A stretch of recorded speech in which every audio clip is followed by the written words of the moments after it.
love using coffee in food. I mean, we love drinking coffee, but coffee in food works brilliantly. And obviously desserts, things like panna cottas or, you know, creme brulees, or I make a beautiful little friand with raisins soaked in coffee, all seem very obvious. But what I'm going to show you is a really quick and easy chocolate mousse. And I'm going to turn it into something a little bit fancy, but for example, you can make this and sit on the couch on a Friday night with a big spoon and eat it with your loved one, and it is just gorgeous.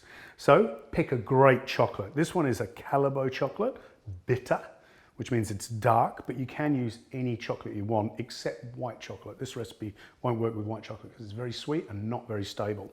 So chocolate, we've made a coffee essence using the everyday blend, and that is simply 2 shots of espresso coffee and an equal quantity of sugar into a small pan, and just reduce it until it becomes slightly viscous. And then when it cools down, it becomes syrupy. And I did something cheeky as I made it and dipped my finger in, and it sends little shivers and a little bit of lightning into your soul, I think. And flavors that work well with coffee include star anise. And so I'm going to put a pinch of star anise in this chocolate mousse. So you're going to have chocolate, espresso, and star anise. So let's just put it together. Got 150 grams of chocolate melted. You can do that over a double boiler, which means a saucepan that you put a little water in, bring it to the boil, pop the bowl on top and let it melt. Or you can put it in a microwave and melt it for about 2 minutes. Double the amount of cream, a little olive oil. So let's start. So in with the coffee essence first, and I'm going to be 2, 3. It's all guesswork around here. Pinch of the star anise, a little pinch of flake salt, and then this sounds weird, but an oil. I like a good olive oil. You can use hazelnut oil, or a macadamia nut oil works really well.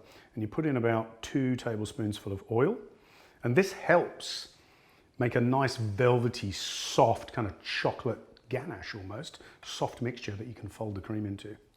So in goes the oil, and then you just give that a mix until everything comes together.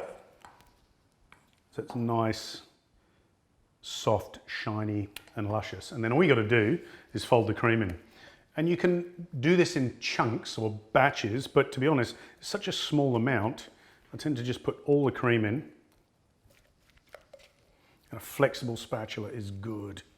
Not good for the kids because they can't lick the bowl afterwards, but gets every little bit of cream out of the bowl that you've just whisked. So, and then all we do is fold all that together. Can you see that? And to be honest, in my house, it doesn't often get past that stage before it becomes a full-blown dessert, because to be honest, even with that little kind of marbled ripple through, it's really delicious. So a couple of spoons, couch, you ready? No, we've got a bit more to do. So all I'm going to do now is just fold it together. And I'm using that kind of start at 9, finish at 9 o'clock movement with the spatula, just to incorporate all of the cream. So it's a nice kind of soft, pillowy mousse. So that's the chocolate mousse done, and great on its own, but I'm going to make some oranges in a beautiful caramel sauce to go with this.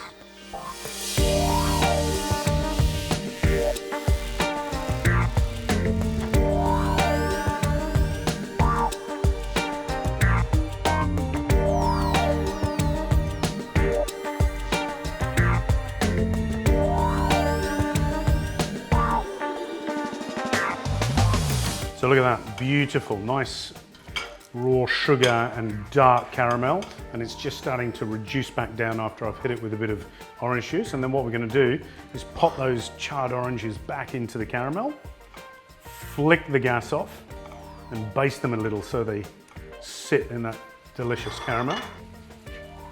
But just as a final kicker, and an ode to our coffee syrup, which is gorgeous, I'm just going to put a little bit into the caramel just to reinforce those coffee notes, and just a pinch more of that star anise powder.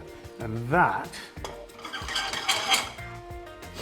is not only looking delicious, but smelling fantastic. So let's plate up. Yum, looks really good. So we've got everything ready for the dessert.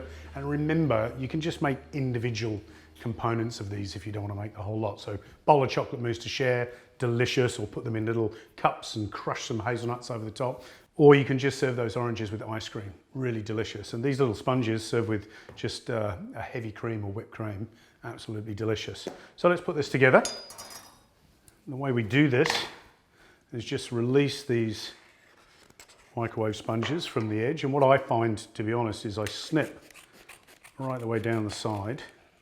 And if they're properly cooled, then they tip out. And it's not about, this form is not about trying to keep it as a cup shape, but you'll see it's about just tearing them into little chunks. But they do look rather nice, don't they? Just tease that apart. Baste our oranges, and put a couple in. Picking the charry ones because they're going to taste beautiful and they work really well with coffee. Next in, big spoonful of the mousse. You can always go back for seconds.